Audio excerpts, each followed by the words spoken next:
कौन है? कौन है वहां? कौन है यहाँ पर? सामने क्यों नहीं आते?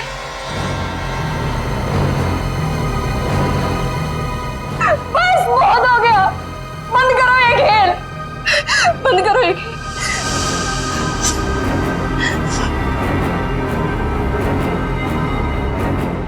सो भी तो नहीं सकती, अगर सो गई शायद फिर कभी नींद से उठ ही ना पाऊं। जूही, श्रुति तुमसे कितनी बार कहा है कि दरवाजा खटखटा के अंदर आया करो। ओ हेलो मैडम, ये गर्ल्स हॉस्टल है, किसी ऑफिस की बॉस का केबिन नहीं है। तुम नहीं समझोगी।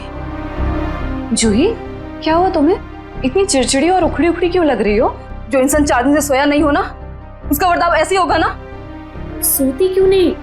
मैंने कहा था ना तुमसे, वो सिर्फ और सिर्फ सपने हैं, उनका कोई मतलब नहीं है। श्रुति, सिर्फ सपना नहीं है वो, जो मेरे ऊपर बीत रही है वो तेरे पर बीत रही होती तब तुझे मेरी तकलीफ पता चलती। मैं तेरी तकलीफ समझ रही हूँ जूही, लेकिन तू मेरी बात नहीं समझ रही है। जैसा तू सोच रही है वैसा कुछ भी नहीं है। नहीं, चल अच्छा, अब थोड़ी देर आराम कर। चल श्रुति नहीं, अब तो गहरी नींद में सो जा। मेरी बात मान जूही, सो जा थोड़ी देर। मैं नहीं सोऊंगी श्रुति। सो जा जूही, तुझे मुझ पे भरोसा है कि नहीं? है ना? तू अभी आराम से सो जा, मैं तेरे कमरे के बाहर ही हूँ। वो सपने फिर आएंगे श्रुति। नहीं आएंगे। Good night. साल भर पढ़ाई करते तो आज नौबत तो ना आती। मुझे बहुत डर लग रहा है यार, कुछ भी तो कंप्लीट नहीं हुआ है। मैं तो श्रुति से ना, श्रुति पता है मैं तुझे ही ढूंढ रही थी।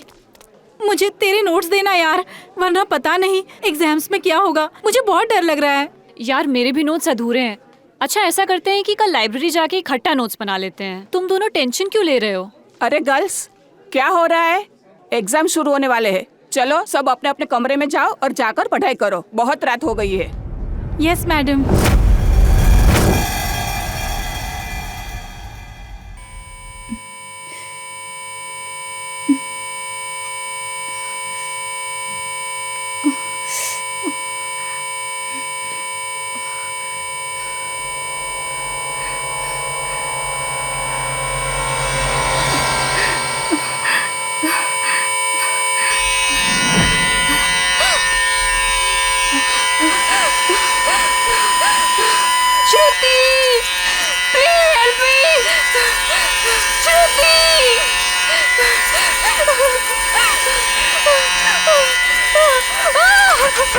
ये दरवाजा क्यों बंद है?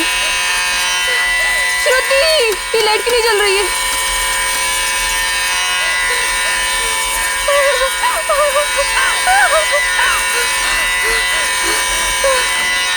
ये खिड़की क्यों जाम है?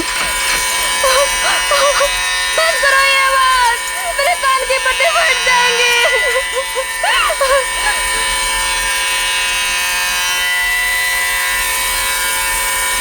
ये धुआं कहाँ से आ रहा है?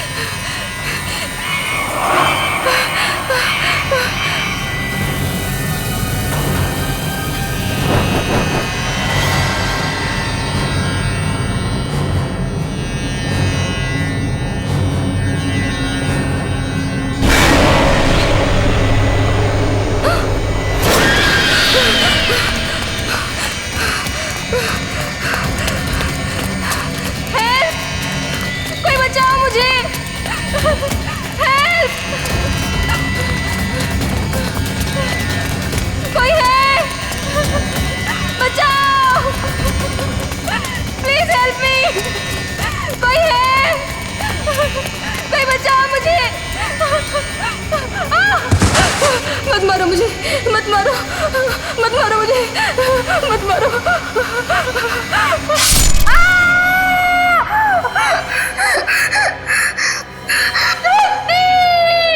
ओह नो, ये तो जूही की चीख है। लगता है उसने वही पुराना सपना देखा है।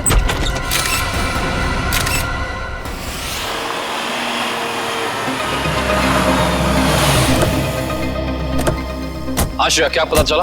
सर, मरने वाली का नाम जूही है। वैसे भोपाल से है, मगर यहाँ MBA की पढ़ाई के लिए आई थी। सर, लगता है जब वो सो रही थी उस वक्त किसी ने चाकू मार के उसका खून कर दिया। श्रेया, जूही का कमरा कहाँ है? सर ऊपर। सर एक और बात, जब उसका खून हुआ उस वक्त उसके कमरे में और कोई भी नहीं। ऐसा कैसे हो सकता है श्रेया? कोई ना कोई तो होना चाहिए।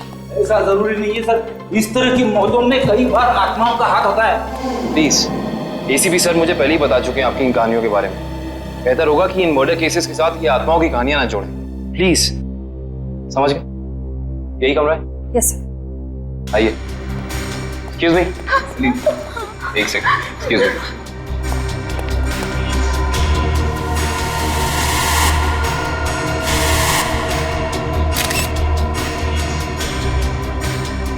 श्रेया, यहाँ पे चाकू का सिर्फ एक ही घाव है। लगता है खूनी ने इतनी जोर से वार किया कि एक ही वार में जूही की मौत हो गई। हाँ सर, हमला भी शायद जूही की नींद में ही हुआ। बेचारी को अपने आप को बचाने का मौका भी नहीं मिला होगा। एक्सक्यूज मी, यहाँ पे सबसे पहले जूही की मौत का पता किसको चला? सर, सबको एक साथ ही पता चला था। हम यहाँ कॉरिडोर में थे, अचानक से जूही के कमरे से चीखने की आवाज आई और अंदर आके देखा तो जूही की जान जा चुकी थी। उस समय कमरे में जूही के साथ और कौन था? सर, उस वक्त जूही के साथ कोई नहीं था। देखिए, आप लोग दोबारा याद करने की कोशिश कीजिए। हो सकता है कोई ऐसा जो उस वक्त भाग निकला हो। सर, भागने का तो सवाल ही नहीं उठता, क्योंकि डोर बाहर से बंद था और वो अंदर से। खूनी भागेगा भी तो कहाँ से भागेगा? एक मिनट, ये दरवाजा बाहर से बंद था, क्यों? सर, कई दिनों से जूही सो नहीं पा रही थी। अचानक नींद से जाग जाती थी और भागकर अपने कमरे से बाहर आ जाती थी। आज भी कुछ ऐसे ही हुआ। वो सो नहीं पा रही थी, मैंने उसको सुलाया और मैं बाहर आ गई और दरवाजा बाहर से बंद कर दिया। लेकिन इसे नींद क्यों नहीं आ रही थी? सर, कई दिनों से उसे डरावने सपने आ रहे थे। उसे ऐसा महसूस हो रहा था कि उसका सपनों में कोई खून करना चाह रहा है, उसकी कोई जान लेना चाह रहा है। हमें क्या पता था कि उसका सच में खून हो जाएगा। डरावने सपने? मैं कह रहा था ना, ये कोई आत्मा का ही चक्कर है।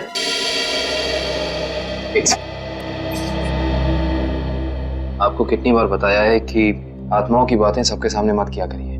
वो लोग क्या सोचेंगे सीआईडी के बारे में? सॉरी। अच्छा, आप अभी कह रही थी कि जूही को डरावने सपने आते थे। कभी उसने आप लोगों के साथ कुछ शेयर किया कि उसे किस चीज के सपने आते हैं? कुछ भी? सर, उस ड्रॉर में जूही का स्केच बुक है। उस ड्रॉर में? जी सर। Sketch book? ये बुक? जी सर। ये चाकू? सर, ये वही चाकू है जिसे लेकर कोई उसका पीछा करता था सपनों में, उसे मारने के लिए। ये देखो, ये चाकू बिल्कुल ऐसा ही है जिससे जूही का कत्ल हुआ। हाँ सर। ये सारी ड्राइंग्स जो हैं इस बुक में, ये क्या जूही अपने सपने में देखती थी? जी सर। सर, लगता है ये किसी अंदर वाले का ही काम है, जो कमरे के अंदर आसानी से आ सकता हो और जिसे जूही के सपनों के बारे में पता हो। क्या तुम्हारे अलावा और कोई ये स्केचबुक के बारे में जानता था? कोई नहीं। खूनी अगर इस दरवाजे से अंदर नहीं आया तो फिर इस कमरे में आया कहां से? इस बालकनी से। लेकिन बालकनी का दरवाजा तो अंदर से बंद है। अगर खूनी खून करके बालकनी से भागा है तो फिर ये दरवाजा अंदर से बंद कैसे? बालकनी का दरवाजा बंद, कमरे का भी दरवाजा बंद।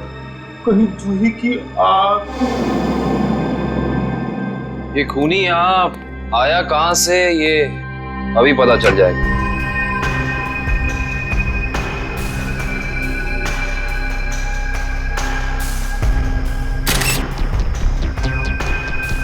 ये देखो, जूते के निशान। हो ना हो खूनी इसी बालकनी से चढ़कर आया। लेकिन बालकनी का दरवाजा तो अंदर से बंद था, तो फिर खूनी यहाँ ऊपर चढ़ के कमरे के अंदर आया कैसे होगा? ये भी पता चल जाएगा फ्रेडी जी। बस एक बार जूही के मौत के कारण पता चल जाए, कुछ तो होगा यहाँ, कोई सबूत कुछ तो होगा। इधर देखो, ये पाइप, इसी वाटर पाइप से चढ़कर खूनी इस बालकनी तक आया है। यहाँ के वॉचमैन से मिलना पड़ेगा। माफ कर दिए साहब, गलती हो गई। इसे गलती कहते हो तुम? एक इंसान गर्ल्स हॉस्टल की बालकनी में चढ़ जाता है, अंदर कमरे में जाके खून कर देता है और तुम्हें कुछ पता भी नहीं चला। बस साहब, 15 मिनट के लिए मेरी आंख लग गई थी। मैं सपने में भी ऐसा नहीं सोच सकता था कि उस दौरान ऐसा कुछ हो जाएगा। तुम्हारी 15 मिनट की लापरवाही की वजह से एक लड़की की जान चली गई, उसकी जिंदगी लौटा सकते हो तुम?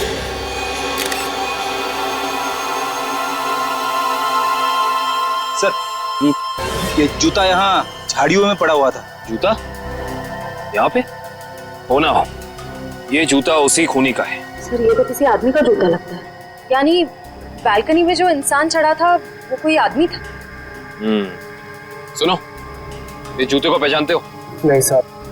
दोबारा याद करके बताओ, सही से याद करो। कोई इंसान यहाँ आया था जिसने ये लाल जूता पहना था? मैंने नहीं देखा, शायद अंजलि मैडम ने देखा हो, वो हमेशा रिसेप्शन पे बैठती है। ये अंजलि मैडम को बुलाओ, जाओ। जी सर। अगर ये जूता यहाँ है तो कुछ और भी जरूर होगा, ढूंढते हैं।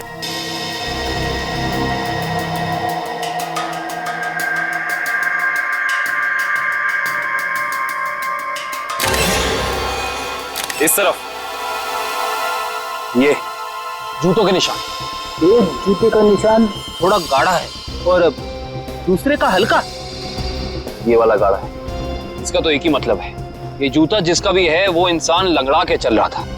वो लंगड़ा के इसलिए चल रहा था क्योंकि जब वहां बैल्कनी से वो नीचे आया उसे चोट लग गई, फिर वो यहाँ से भागा और यहाँ पे जूता रह गया। हाँ साहब, मैं ही अंजलि हूँ। आपने मुझे बुलाया? जी अंजलि जी, हमें आपसे कुछ सवाल पूछने थे। जी। अंजलि जी, आपने इस लाल जूते को देखा? मेरा कहने का मतलब है किसी इंसान को इसको पहनकर यहाँ आते हुए देखा, लंगड़ाते हुए? हाँ साहब, मैंने देखा था। मनीष लंगड़ाते हुए जा रहा था। मनीष? ये मनीष कौन है? जूही का दोस्त है। अंजलि जी, जब वो यहाँ आया, ये गर्ल्स हॉस्टल है राइट, आपने उसको रोका नहीं? मैंने उसे रोका पर वो रुका ही नहीं। और क्या? मनीष अक्सर जूही से मिलने हॉस्टल आया करता था, पर कुछ दिनों से उन दोनों के बीच में अनबन चल रही थी। किस बात को लेकर अनबन चल रही थी? मुझे उस बारे में कुछ पता नहीं। कोई बात नहीं, अब तो इस बारे में हम मनीष से ही पूछ लेंगे।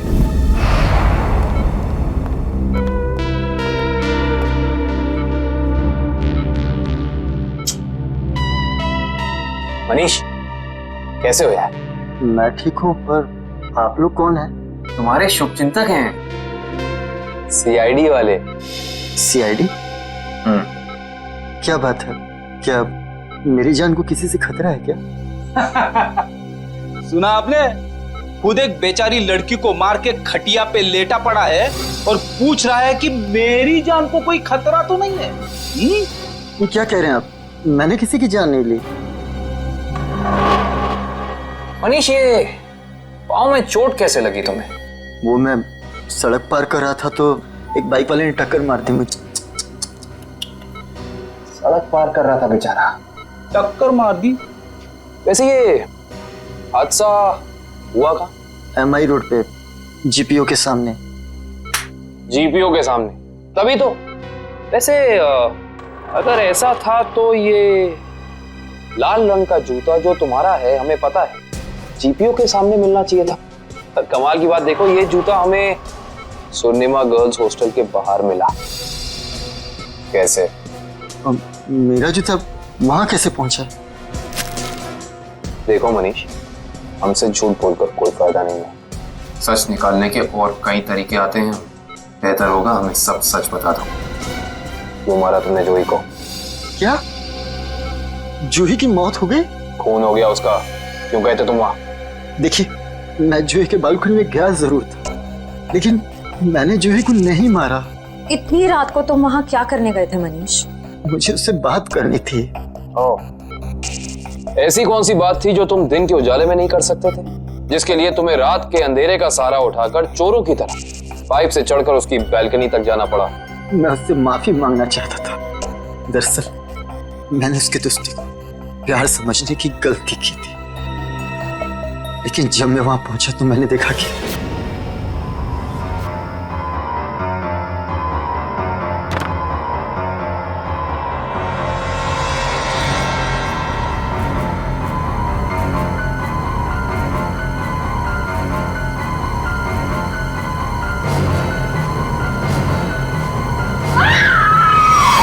शर्म आनी चाहिए तुम्हें मनीष। उसकी मदद करने की बजाय तुम वहां से भाग गए। यही है तुम्हारा प्यार? अगर किसी ने वहां मुझे देख लिया होता तो इल्जाम तो मुझे पर आता ना। देख तो तुम्हें लिया ही था। अंजलि जी ने तुम्हें रोकने की कोशिश भी की पर तुम रुके नहीं। ये सब छोड़ो, हमें ये बताओ कि जब तुम वहां थे तो उस वक्त कमरे में और कौन था? मैंने वहां किसी को नहीं देखा। हेलो, क्या एक और खून?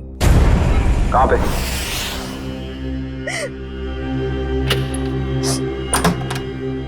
आप कौन? हम लोग सीआईडी से।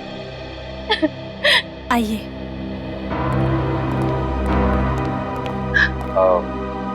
आप कल की जी है ना? जी सर, मैंने ही आपको फोन किया था। मेरी सहेली मीरा का खून हो गया है। उसकी लाश ऊपर उस कमरे में पड़ी है।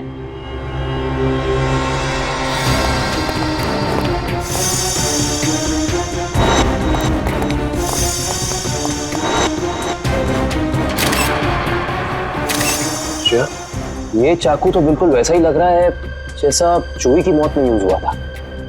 हाँ सर, लगता है किसी सीरियल किलर का काम। सीरियल किलर का भी हो सकता है और किसी ऐसे इंसान का भी जो दोनों जूही और मीरा को जानता है। वो यहाँ आया और उसने मीरा की जान भी इसकी नींद में ले ली। मतलब दो खून हूबहू एक ही तरीके से। सर, हाँ, लाश की हालत को देखकर लगता है कि इसकी मौत को 3-4 घंटे हो चुके हैं। 3-4 घंटे? लेकिन श्रेया, जूही की मौत को भी तो 3-4 घंटे ही हुए हैं। एक खूनी एक ही वक्त पे दो जगह पे कैसे हो सकता है? मैं तो कह रहा हूँ जरूर ये किसी आत्मा का ही चक्कर है। रेडी प्लीज, ये किसी आत्मा का चक्कर नहीं है। ये उस खूनी के किसी साथी या रिश्तेदार का चक्कर भी हो सकता है। लगता है इस जुर्म में एक से ज्यादा लोग शामिल हैं। लेकिन कैसे?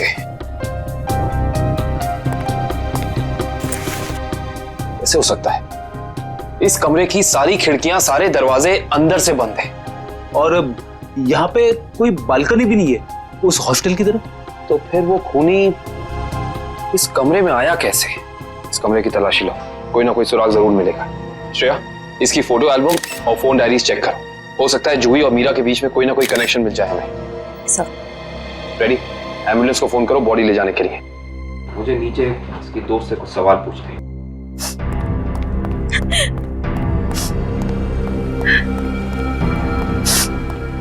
कल्की जी, जी, आपको मीरा की मौत के बारे में कब पता चला? रात को मैं काफी देर से ऑफिस से लौटी तो मैं इस कॉरिडोर से गुजर रही थी कि तभी मुझे मीरा के चीखने की आवाज सुनाई दी। मैं दौड़ती हुई उसके दरवाजे तक आई। मीरा का दरवाजा खटखटाया पर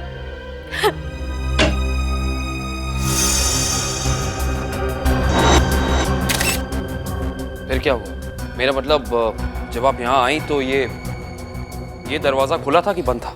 दरवाजा बंद था तो मुझे वॉचमैन को बुला के दरवाजा खुलवाना पड़ा।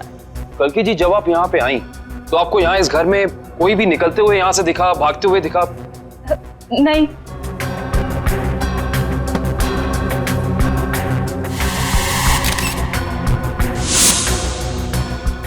कल्की जी, आपकी दोस्त मीरा काम क्या करती? बैंक की एरिया मैनेजर थी वो, और 2 साल पहले उसका तबादला हमारे शहर में हुआ था। तबादला? हाँ श्रेया, क्या पता चला? सर, मरने वाली का नाम जूही है। वैसे भोपाल से है मगर यहाँ MBA की पढ़ाई के लिए आई थी। क्या ये तबादला भोपाल से यहाँ हुआ? जोधपुर से। पर क्यों सर? आपकी दोस्त मीरा किसी जूही नाम की लड़की को जानती थी? जहाँ तक मुझे पता है सर, इस नाम की तो उसकी कोई दोस्त नहीं थी। दोस्त नहीं तो कोई रिश्तेदार? क्योंकि कुछ घंटे पहले एक 21 साल की लड़की का बिल्कुल इसी तरीके से खून हुआ। उस लड़की का नाम जूही था और ये उसकी तस्वीर है। क्या आप जानती हैं इसे? नहीं। आप जानती?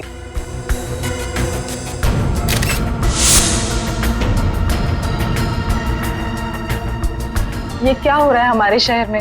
आम आदमी तो बिल्कुल भी सुरक्षित नहीं है। कल्की जी, आपको किसी पे शक है? I mean, आपकी दोस्त मीरा की किसी से कोई दुश्मनी, कोई अनबन? उसका कोई दुश्मन नहीं था सर। मीरा तो बहुत ही सुलझी हुई लड़की थी।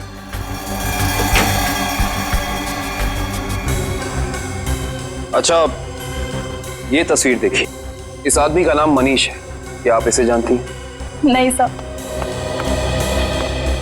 सर, आशा, मैंने मीरा के सारी डायरीज, सारे एल्बम्स चेक किए। मीरा और जूही के बीच कोई कनेक्शन नहीं है, कोई संबंध नहीं है। कोई ना कोई संबंध तो जरूर है, वरना ये खूनी सिर्फ इन्हीं दोनों लड़कियों को निशाना क्यों बनाएगा? कुछ तो है जो हमें समझ नहीं आ रहा है। कल्कि जी, क्या कुछ दिनों से मीरा किसी बात को लेकर परेशान थी? हाँ सर, कुछ दिनों से उसे डरावने सपने आ रहे थे। डरावने सपने? मीरा को भी डरावने सपने आ रहे थे? हाँ सर, बस कहती रहती थी कि उसका कोई खून करना चाहता है।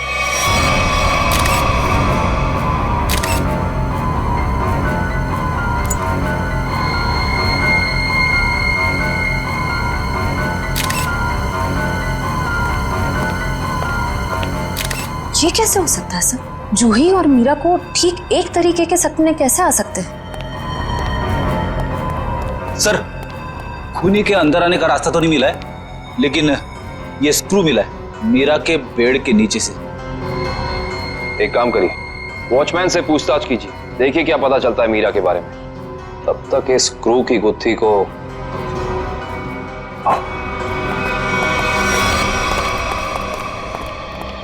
करण, रेडी को ये स्क्रू कहाँ मिला था?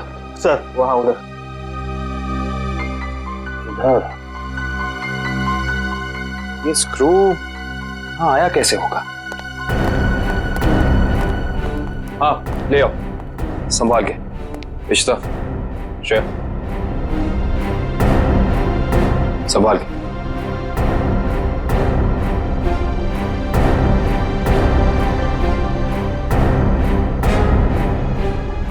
इश्ता,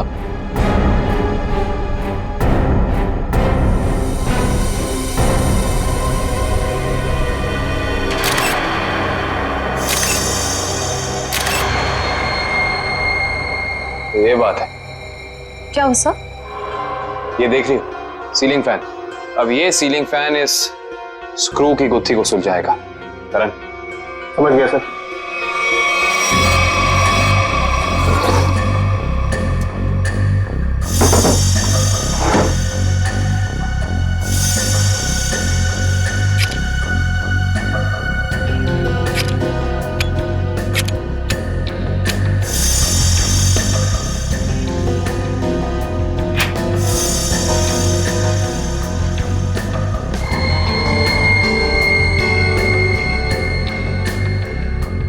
फैन को उल्टा करो।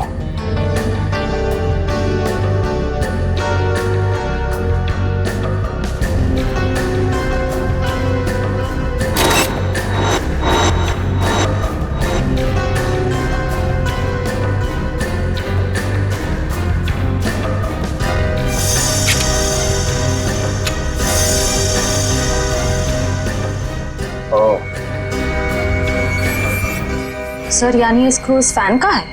हाँ श्रेया, किसी ने इस फैन के साथ छेड़खानी की है, अभी पता चल जाएगा।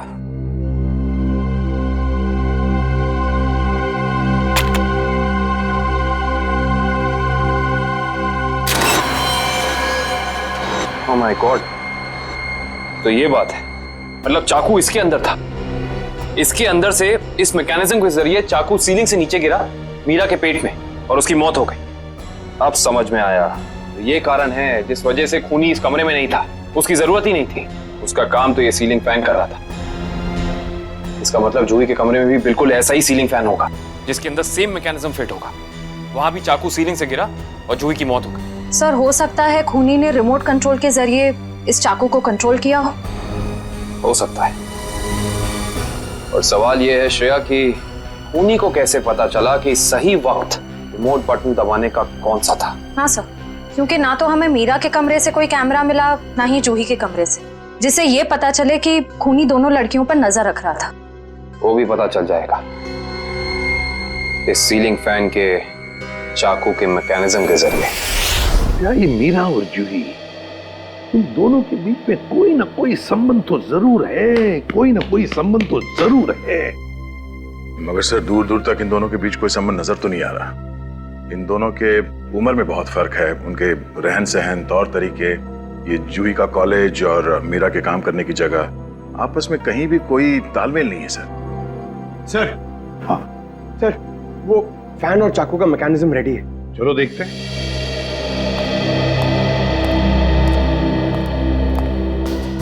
पंकज, रिमोट ऑन करो।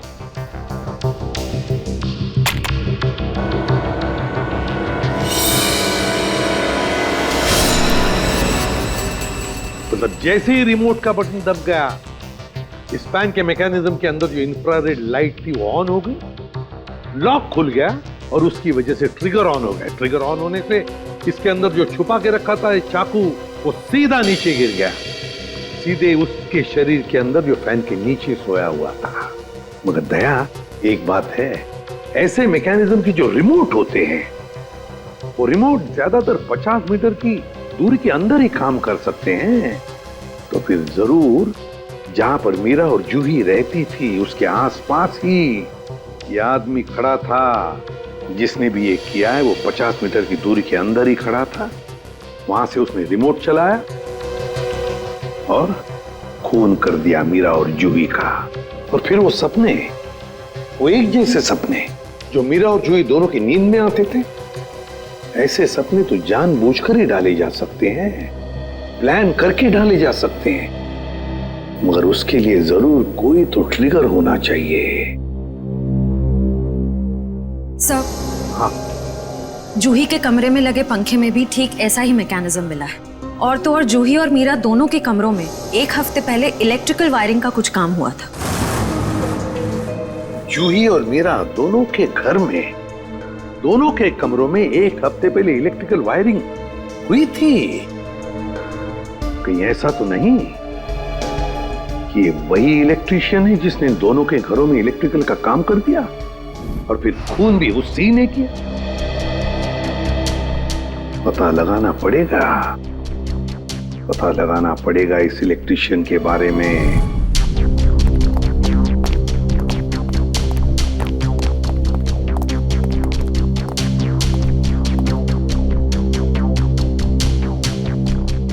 ना ही मीरा के मोबाइल पे कोई अलार्म था और ना ही जूही के मोबाइल पे। फिर दोनों को एक ही वक्त एक जैसे सपने कैसे आ सकते हैं? इसका मतलब सपने ट्रिगर करने वाला मैकेनिज्म यहीं कहीं है। सर, ये देखिए, इस पे अलार्म है, लेकिन सुबह 6 बजे का। 6 बजे का? पर मीरा की मौत तो 3 बजे हुई थी, तो सपने शुरू करने का ट्रिगर लगभग 1 या 1.5 के बीच का होना चाहिए। यह भी तो हो सकता है कि किसी ने मीरा को सम्मोहित कर दिया। ऐसा नहीं हो सकता फ्रेडी, क्योंकि अगर ऐसा होता तो मीरा के दिन भर का हाव भाव, चाल चलन सब प्रभावित होता। पर ऐसा नहीं हुआ। नहीं, कुछ है यहाँ जो हम अभी तक देख नहीं पा रहे। ढूंढो, यही है।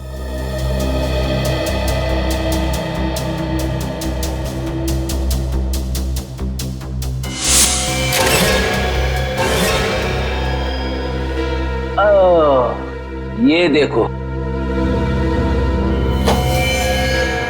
टीवी के पीछे ये बॉक्स लगा हुआ था। बॉक्स? कहीं ये ट्रिगर मैकेनिज्म इस बक्से के अंदर तो नहीं फिक्स किया हुआ है?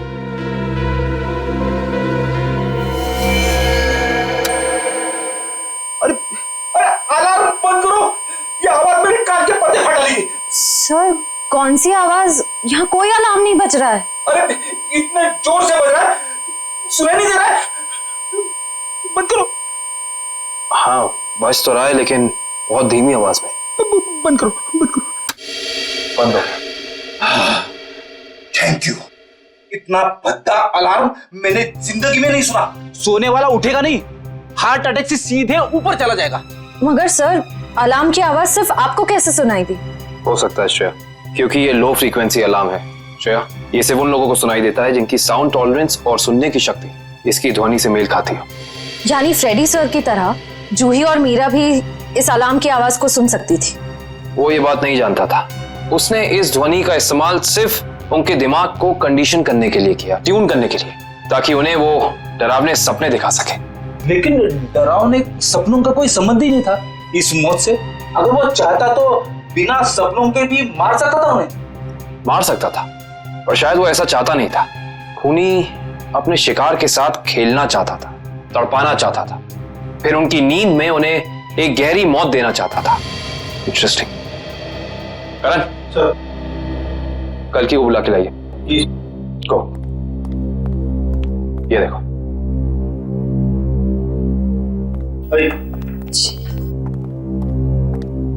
आइए। कल की जी। जी। इस आवाज को पहचानती हैं आप? ये आवाज मैंने यही सुनी है। मीरा के घर पे। कब? करीब 3-4 दिन पहले, जब वो अपने लैपटॉप पे काम कर रही थी तब।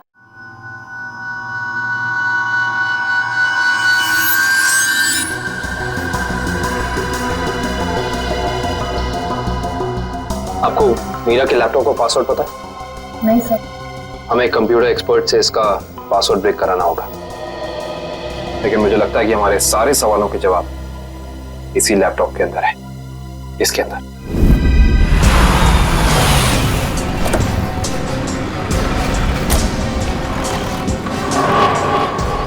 भाई साहब, हम लोग सीआईडी से। सीआईडी से? क्या हुआ साहब? हमें पता लगा है कि पिछले हफ्ते आपका एक इलेक्ट्रिशियन वायरिंग करने के लिए इस एड्रेस पे गया। हाँ साहब, गया तो था, पर हुआ क्या? इन दोनों जगहों पे एक एक खून हुए और हमें शक है कि ये खून आपके इलेक्ट्रिशियन ने किया है। मेरे इलेक्ट्रिशियन? हाँ, और वो भी पंखे में चाकू फिट करके। अरे बाप रे, पंखे में चाकू? जी हाँ, और आप ये बताइए कि इन दोनों जगहों पे आपका कौन सा इलेक्ट्रिशियन गया था? मंगेश गया था सर, पर आज वो आया नहीं है। इस मंगेश का एड्रेस तो है ना तुम्हारे पास? हाँ, मंगेश का एड्रेस लेके ना। सर, वो लैपटॉप का और ईमेल का पासवर्ड खुल गया। Very good job, thank you very much. काबिन, जरा लैपटॉप चेक करो। जी। देखो वो ऑडियो फाइल है क्या इसमें, जिससे सपने आते थे उसे?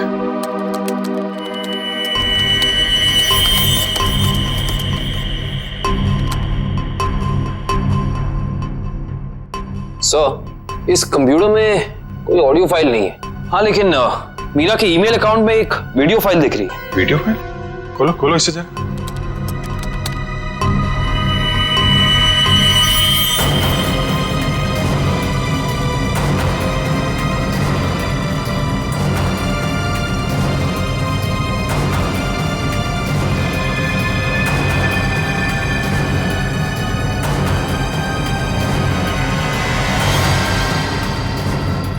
सर, ये सारे विजुअल तो मैंने जूही की स्केचबुक में देखे, स्पेशली ये नाला, ये बोर्ड और मास्क पहना हुआ आदमी, तीनों। इसका मतलब खूनी ने जूही और मीरा दोनों को चेतावनी भेजी थी। उन लोगों को हमारे पास आना चाहिए था मदद मांगने। जरा ये फाइल फिर से चलाना।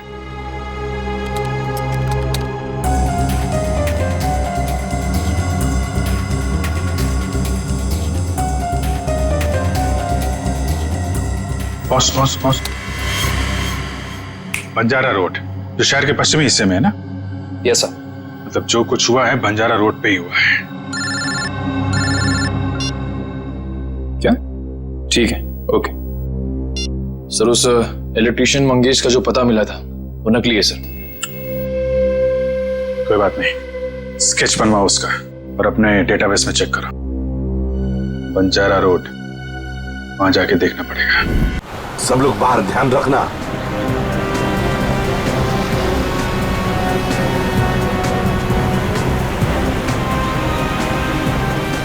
आराम से पंकज, आराम से। एक मिनट।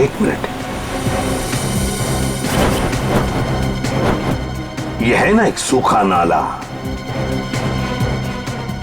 नाला है और वो रहा पेड़। सूखा नाला और उसमें वो पेड़। जरा आगे चलकर देखते हैं।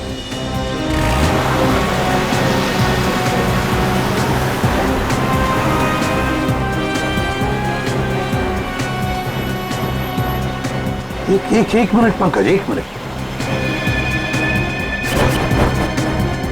बंजारा रोड मतलब हम सही रास्ते पे हैं। सर वो देखिए, वो पुराना घर जो हमें वीडियो में दिखा था। चलो आगे देखते हैं।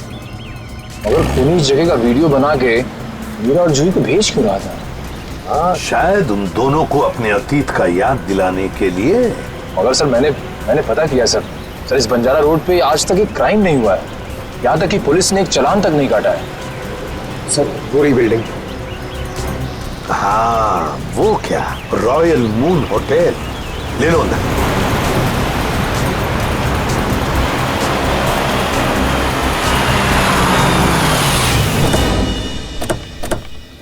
हाँ, इलेक्ट्रिशियन का स्केच मैच नहीं हो रहा है। तो कोई बात नहीं, ठीक है। वेलकम सर, कहिए मैं आपकी क्या सहायता कर सकता हूँ? हम लोग सीआईडी से हैं। दरअसल एक केस के सिलसिले में कुछ पूछताछ करनी थी आपसे। सीआईडी? तो पूछिए, क्या पूछना चाहते हैं आप? वैसे जरा बताइए, कुछ दिन पहले क्या आपके होटल के बाहर कोई किसी तरह की वीडियो शूटिंग कर रहा था? शूटिंग? नहीं सर, हमारी होटल के बाहर शूटिंग या फोटोग्राफी की अनुमति नहीं है। ये दो फोटोग्राफ दो लड़कियों के, एक का नाम मीरा है, एक का नाम जूही है। क्या ये लड़कियां आपके यहाँ कभी ठहरी थी, कभी आई थी? सर, हमारे यहाँ रोज बहुत सारे कस्टमर आते हैं, ये बता पाना थोड़ा मुश्किल है। मैं समझ सकता हूँ, लेकिन हो सकता है आपके रिकॉर्ड में हो कुछ इनके बारे में। जरा देखिए। अलका, जरा रिकॉर्ड्स चेक करना। सर। हाँ सर, ये दोनों गेस्ट हमारे होटल पे रुके थे पिछले साल 17 मई 2013। 17 मई 2013 मतलब 1 साल पहले। और क्या एक साथ आई थी या अलग अलग? नहीं, अलग अलग। सर, इन दोनों के पास शहर में रहने के लिए जगह है, एक घर में रहती है और एक हॉस्टल में रहती है, फिर ये दोनों यहाँ किस लिए आई थी? कोई तो वजह होगी ना पंकज, कोई तो वजह होगी। क्या आपको रिकॉर्ड देख सकता हूँ 17 मई 2013 का? Sure sir. 17 मई 2013 काफी सारी लड़कियां आई थी उस दिन आपके होटल में। कोई फंक्शन वगैरह था क्या? हाँ सर, हो सकता है, क्योंकि हमारे होटल के पास में एक कम्युनिटी हॉल है, वहाँ आए दिनों फंक्शंस होते रहते हैं। अच्छा, कस्टमर का नाम और रवि, 5 टैक्सीज बुक की थी उसने, 5। हाँ सर, ये एक नारी सेवा केंद्र चलाते हैं, मुस्कुराहट नाम है एनजीओ का। और वो अभी भी इसी होटल में ठहरा हुआ है सर। रवि इस वक्त आपके होटल में ठहरे हैं? पास वाले कम्युनिटी हॉल में जो फंक्शन चल रहा है, रवि का ही एनजीओ का फंक्शन हो सकता है। रवि सर, मैं आपका जितना भी शुक्रिया अदा करूं उतना कम है। आप सोच नहीं सकते, ड्रग्स के नशे से मुक्ति मिलने के बाद मैं जिंदगी के ऐसे ऐसे रंग देख रहा हूं जिन्हें ड्रग्स के नशे ने अंधकार में डाल दिया था। वेरी गुड मिश्रा, लेकिन इसमें मुझे शुक्रिया कहने की कोई जरूरत नहीं। ये सब तुम्हारे धैर्य और दृढ़ इच्छा शक्ति का कमाल है। हाँ, लेकिन अब उस सफेद जहर को कभी पलट कर भी देखना मत। हाँ? Okay sir. माफ कीजिएगा रवि जी, आपको मैं इंटरप्ट कर रहा हूँ, लेकिन ये जरूर कहूंगा कि आप बहुत ही अच्छा काम करते हैं, बहुत ही पुण्य का काम करते हैं हमारे देश के नौजवानों को ड्रग्स में से बाहर निकाल कर। सर, आप एसीपी प्रद्युमन है ना सर? जी हाँ, मैं एसीपी प्रद्युमन। सर, हमने बहुत किस्से पढ़े हैं सर आपके बारे में, और तभी से आपसे मिलना चाहता था सर, लेकिन अब आप सर बैठे क्यों हैं सर, प्लीज। नहीं। सर, क्या लेंगे सर आप? चाय, कॉफी, कुछ? एक ठंडा लेमन आइस टी। जी, ठंडा लेमन आइस टी तो नहीं मिलेगी, साधारण चाय चलेगी। रवि जी, हमें कुछ नहीं चाहिए, कुछ नहीं चाहिए, थैंक यू वेरी मच। बस एक जरूरी काम है आपके पास। 2 लड़कियों के बारे में हम कुछ इंफॉर्मेशन चाहते हैं। अब कौन सी 2 लड़कियां सर? ये जूही और ये मीरा, क्या आप बता सकते हैं कि पिछले साल ये दोनों आपके इस एनजीओ में आई थी? जूही और मीरा? हाँ सर, ये सर आई थी दोनों यहाँ पर। एक्चुअली सर, इन्हें भी ड्रग्स के नशे की बुरी लत पड़ गई थी सर, इसलिए ये दोनों आई थी यहाँ हमारा सेमिनार अटेंड करने के लिए। लेकिन सर, इस बात को तो करीब 1 साल हो गया है, अब इनके बारे में पूछताछ। इन दोनों लड़कियों का खून हुआ है। क्या खून हो गया? लेकिन सर, कैसे, किसने किया सर? बस वही पता लगाना है, इसलिए हम चाहते हैं कि अगर आपको इन दोनों के बारे में कोई खास बात मालूम हो, कोई यादें हो आपके पास इनके बारे में, तो मदद हो जाएगी हमारी तहकीकात करने में। कोई खास बात इस वक्त तो याद। हाँ सर, याद आया सर, एक लड़की थी मोनिका, इन दोनों को उसकी चिंता बहुत सताती रहती थी सर। मोनिका? जी। क्या वो भी यहाँ आपके ड्रग रिहैबिलिटेशन सेंटर में आई थी? आई तो थी सर यहाँ पर, लेकिन वो ड्रग्स के खिलाफ अपनी लड़ाई जीत नहीं पाई सर। दरअसल सर, 1 साल पहले अपनी बिल्डिंग की छत से कूदकर उसने आत्महत्या कर ली थी सर, ड्रग के नशे में। मोनिका ने आत्महत्या कर ली? जी सर। उसका पता तो होगा ना आपके पास? जी सर, मोनिका का एक ही सगा भाई है, अमित। मोनिका की मौत के बाद सारी प्रॉपर्टी, सारी जायदाद उसी के नाम हो गई। तो क्या मोनिका के भाई ने प्रॉपर्टी के लिए अपनी बहन का खून किया? ये भी तो हो सकता है कि मोनिका ने आत्महत्या की हो। मैंने कहा ना, काम हो जाएगा। जी कहिए। आपका नाम अमित है? जी हाँ, मगर आप लोग? सीआईडी। मोनिका के बारे में कुछ सवाल करने थे आपसे। ओह, 1 साल हो गए मेरी बहन को मरे हुए। लेकिन अब भी कोई ना कोई आकर मेरे पुराने जख्म को लेता रहता है। पूछिए, क्या पूछना है आपको? देखिए अमित जी, हम आपका दुख समझ सकते हैं, मगर क्या करें, दो खून हुए, इसलिए आपकी बहन के बारे में कुछ सवाल करने आए हम लोग। दो खून? मगर किसके? जूही और मीरा का। ये दोनों आपकी बहन मोनिका के दोस्त थे ना? हाँ, बदकिस्मती से ये मेरी बहन के दोस्त थे। बदकिस्मती से? क्यों? वैसे तो मीरा और जूही तुम्हारी बहन की बहुत फिक्र करते थे। अगर सच में उन्हें मेरी बहन की फिक्र होती तो वो फिर से उसे ड्रग्स की खाई में ना धकेलते। क्या वो दोनों फिर से मोनिका को ड्रग्स की लत लगाना चाहते थे? हालांकि वो दोनों खुद ड्रग्स से छुटकारा पाना चाहते थे। मुझे नहीं पता कि वो आदत से छुटकारा पाने आए थे या दोबारा ड्रग एडिक्ट्स को बढ़ावा देने, लेकिन इस काम में एक और भी था उनके साथ। हाँ, विशाल। विशाल? ये विशाल कौन? विशाल जूही और मीरा को ड्रग्स देता था और ये बात मोनिका जान गई थी। लेकिन जब उन लोगों को पता चला कि मोनिका को उनका राज पता है तो उन्होंने उसे फंसाने के लिए उसके बैग में ड्रग्स डाल दी। वो पकड़े गए, उसके ऊपर पुलिस केस भी हुआ। वो ये सदमा बर्दाश्त नहीं कर सकी और उसने आत्महत्या कर ली। सर, कोई तो है जो मोनिका की मौत का बदला ले रहा है। जूही और मीरा पहले ही मर चुकी हैं। अब अगला नंबर शायद विशाल का। अमित, कल रात तुम कहाँ थे? आप मुझ पे शक कर रहे हैं?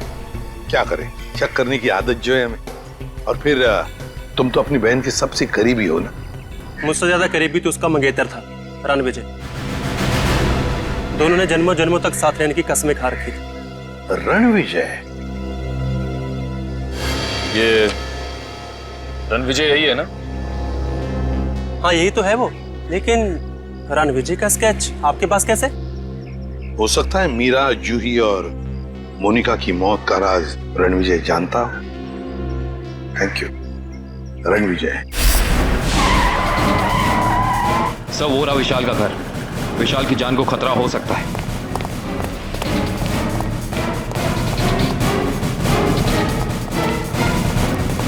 सर, लगता है रणविजय पहले ही पहुंच चुका है। विशाल, ठीक तो हो ना? सर, जान बचा के भागूं सर। रणविजय कहाँ है? सर,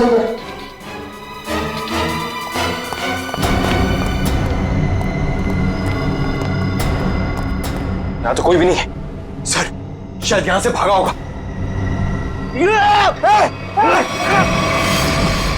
रणविजय! कोई मत हिलना सर, इसको मारूंगा नहीं तो। छोड़ दो उसे, छोड़ दो। देखिए, वैसे तो मुझे सीआईडी वालों से काफी लगाव है, पर अगर सीआईडी ने मेरे साथ कोई होशियारी की ना तो ये बात मुझे अच्छी नहीं लगेगी। चाकू नीचे फेंक दो। फेंक दो चाकू। डरो मत, कुछ नहीं करूंगा तुम्हारे इस मोटू ऑफिसर को। मोटू मत बोल, टाइटिंग कर रहा हूं आजकल। देखो, मुझे अपना काम करने दो। बेवकूफी मत करो, नहीं बच पाओगे तुम। अरे बचना किसको है?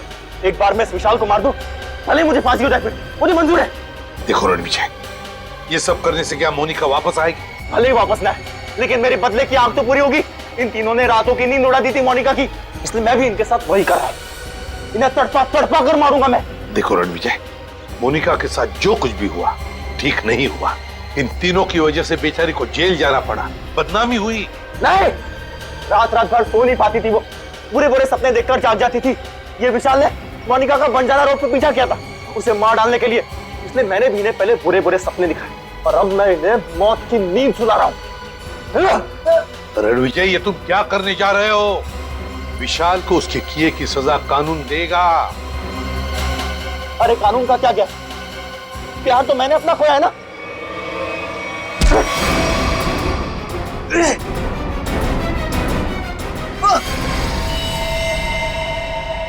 रणविजय, विशाल को तो उसके किए की सजा मिलेगी ही मिलेगी, मगर तुमने बदले की आग में दो खून किए, दो।